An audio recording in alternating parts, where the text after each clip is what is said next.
Well, what is happening today in Libya is really a tragedy. This was a revolution that started in 2011 in a peaceful way. It was people demanding for their basic rights and to live with security. But violent groups have overtaken their revolution and destabilized the country.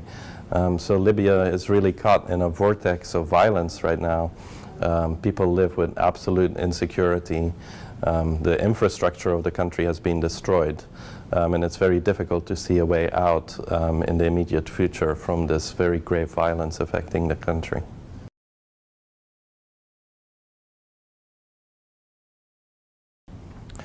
I think it's very important to understand that the war in the Central African Republic is not a religious conflict, especially not a religious conflict between Christians and Muslims. It's a conflict that finds its roots in the very deep corruption that exists in the political society in the Central African Republic, where politicians basically treat the country as their own private bank. And different factions fight for control of the state because they know how much they can profit once they're in power. Ultimately, this became a conflict where Muslims were targeted for violence because the group which overthrew the government in the Central African Republic, the Seleka rebels, were mostly Muslim and reigned through absolute terror. And that led to the rise of the Anti-Balaka militia, which was anti-Muslim in its orientation and wanted to cleanse the entire country of its Muslim population.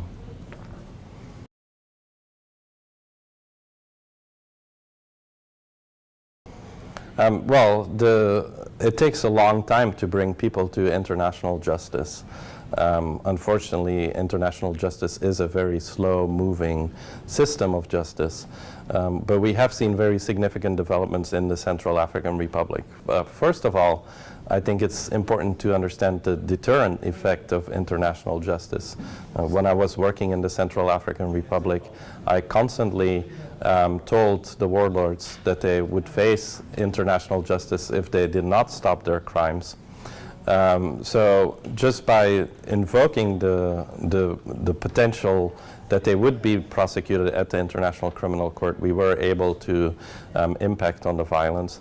Now there is an active investigation from the International Criminal Court, and just last week a special chamber was established in the capital Bangui, which consists of local and international judges who will also begin prosecuting some of the crimes committed in the Central African Republic.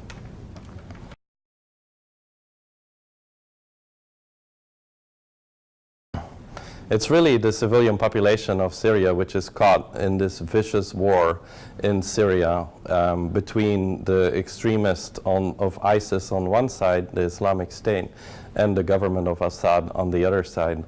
This is a government which has used chemical weapons against their own people, which continues to use indiscriminate bombardment of entire cities. And it is important to remember that the vast majority of the people who've died in the Syrian civil war are people who've been killed by their own government, the Assad government. So while we certainly should be extremely concerned about the rise of the Islamic State in Iraq and Syria, and this is an extremist group which has to be neutralized ultimately, we should not forget the vast crimes committed by the Assad regime against their own people, and the fact that the Assad regime continues to deny vital humanitarian assistance to its own population. People really are suffering tremendously in this conflict.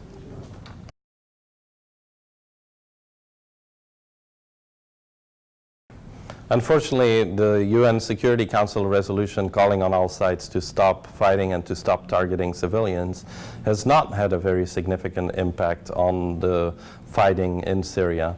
The fact remains that many parties in the Syrian conflict, including the government, continue to ignore the demands of the international community to stop targeting civilians and to stop this brutality.